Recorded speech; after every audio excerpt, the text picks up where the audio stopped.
Who's Neal? If I had to describe Neal with one word, it honestly probably would not be a word. It would be more of like a hand gesture with like a click and he does that all the time. Good or bad, that's just what he does. So that's how I know him. That hand gesture. He's a wild card. Can't really pin him down. I know he likes to fish. I think that's to help him relieve stress. Just gotta kill something every now and then, I guess. If you go fishing with him, be careful because he might snag you in the ear like he's done somebody else, or be on the receiving end where he's gotten a lure stuck in his ear. So we've definitely got some good stories about those kinds of things. I'm the one that snagged him in the ear with a lure. And I tried to help him pull it out. My Neal story is a little more personal. He's impacted our family in so many ways, and so I feel like I need to share this. Not long after Neal started, he was the IT guy for Max Prairie Wings. When he was going on site there, he met my husband, Lee Jernigan, in the boot department. Lee sold Neal the ugliest pair of Echoes known to man that Neal's wife says still won't die. Neal found out that Lee was in school for IT, so he moved him to the IT department from the boot department. A couple of years later, I started at the accounting firm that was a sister company to Edafio. At the time, my interactions with Neal were transcribing his time that he dictated. He would say something about SQL Server, and of course, I, not knowing anything about IT, would spell out SQL instead of SQL. But instead of making fun of me, which he would laugh a little bit, he would instruct me on what it was supposed to be, and he taught me a lot. A couple years after that, we moved into the Corporate Hill office together, and that was when he introduced me to Lee in 2007, and we were married 6 months later. A couple years after that, Gene Scott came over from Travel Nurse and asked Neal if he knew of any programmers that could replace his retiring programmer. Neal immediately thought of Lee, even though he programs in a different language. And a few years later now, Lee is the VP of IT at Travel Nurse. In 2016, we moved next door to Neal, which I wasn't quite sure about at first. Living next door to a coworker, I thought it might be a little strange, but it's been a wonderful experience. They're both wonderful people, and Neal fixes anything we have broken around the house. We owe so much of our success and happiness to Neal, whether it's to engineer a major IT solution or to fix a falling fence. He's always there. So one word I would describe Neal as is prepared. He's always prepared. When we go into a meeting with a client, high profile, he's done his homework. He knows what he's going to be talking about. He's got all the angles covered, and he's always got those things in mind, so that if we're hit with something that's different, he's ready. Yeah. I've always thought there's option A, there's option B, there's option C, there's option D, and he does. He comes with those. And I've always classified that as, I just think it's brilliant, because when I see the depth or the insight from the different perspectives, both organizationally or technologically or how things work together, he just surprises me. I was going, who would know that? Right. And so he's, like you said, prepared. Another thing that comes to mind when I think about Neal and his ballpark numbers, we work on large projects all the time. $200,000 projects, he'll be within 1% to 2% of the cost of that. So it's happened many, many times over the years I've been here. Well, he'll say, this project's going to be about $225,000, and it's $224 and $900. Yeah. And so it's happened, and it's just uncanny how he can do that. Neal is 100% committed to client success, but maybe in a different way than we would normally see from some of our other individuals, where Neal is thinking about how is the client doing? How are the individuals that are on that side, how are they holding up? We have a lot of stressful situations, a lot of projects that could make or break a company, and Neal wears that. He wears it well, but he's also very in tune with what individuals are going on, how they're handling the stress, and when they need help. I'm glad for his 20 years. I'm glad they're here, because I guarantee you I could not survive the last 2 years here without the things that Neal has brought to the table. Absolutely. And I would say several of our clients would say the same thing. We've got a couple of clients who are going through some major changes, and Neal has become the right-hand man to their CIOs. And I know that they're indebted to what he's done for them. I've got a specific individual in mind that tells me regularly, I can't do this without Neal. There is no way that I could go through this transition without his help. Yeah. He's keeping this place afloat. So it's pretty fantastic to have a client say something like that. Yeah, and it is, and it's good to work with someone like that and be close. I know that recently there was something that fell apart. Not that ever happens around Edafio. We never drop a bit. We never lose a connection, but that's just us.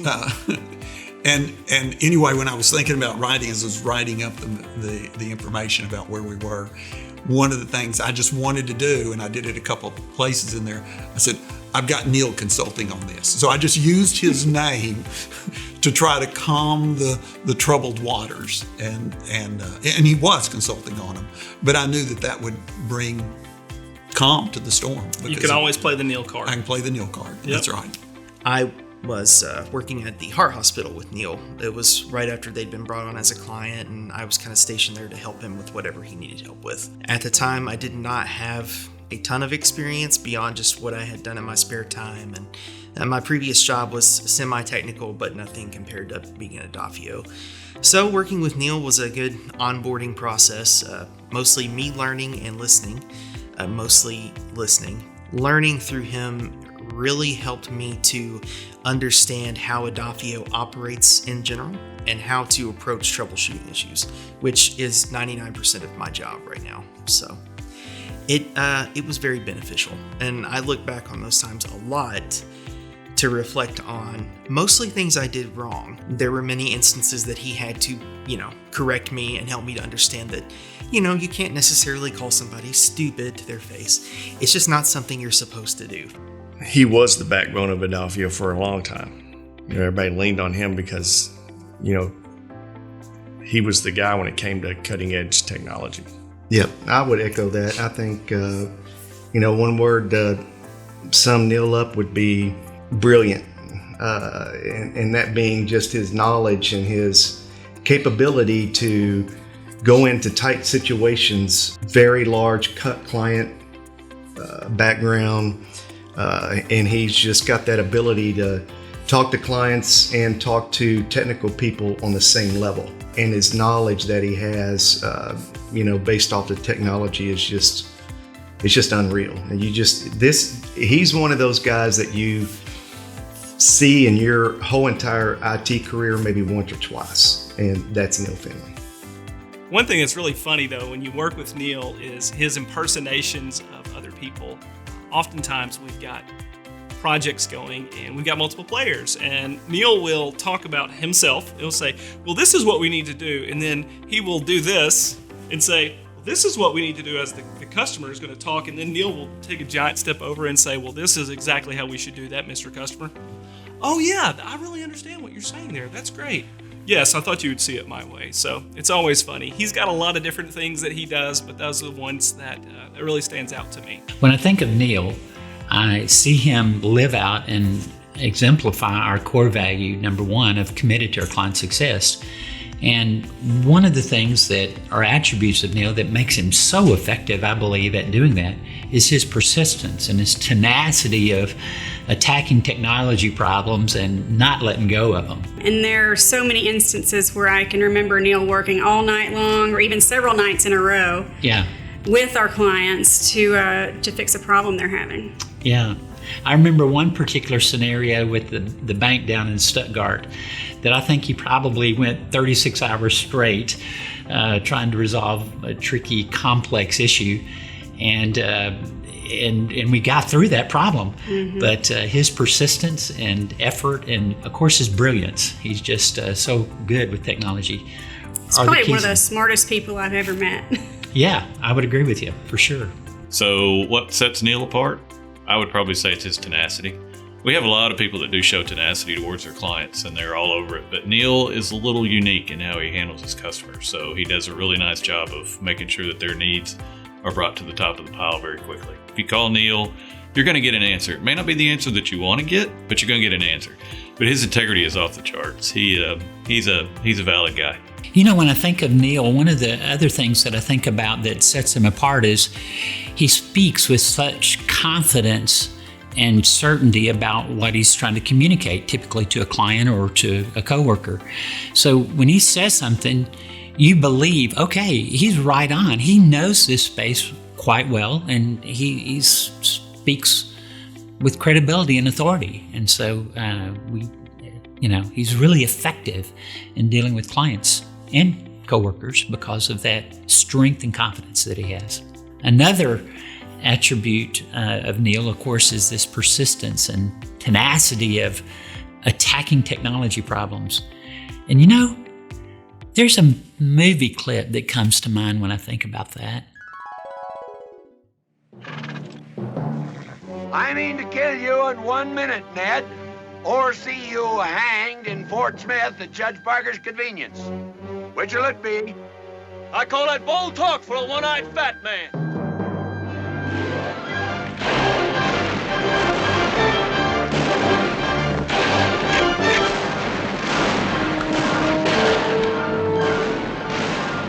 No grit, Rooster Cogburn, not much.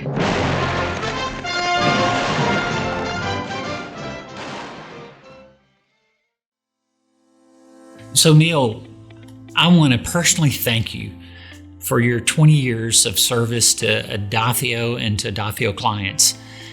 You have made a huge mark on the lives of clients and your fellow workers and Edafio.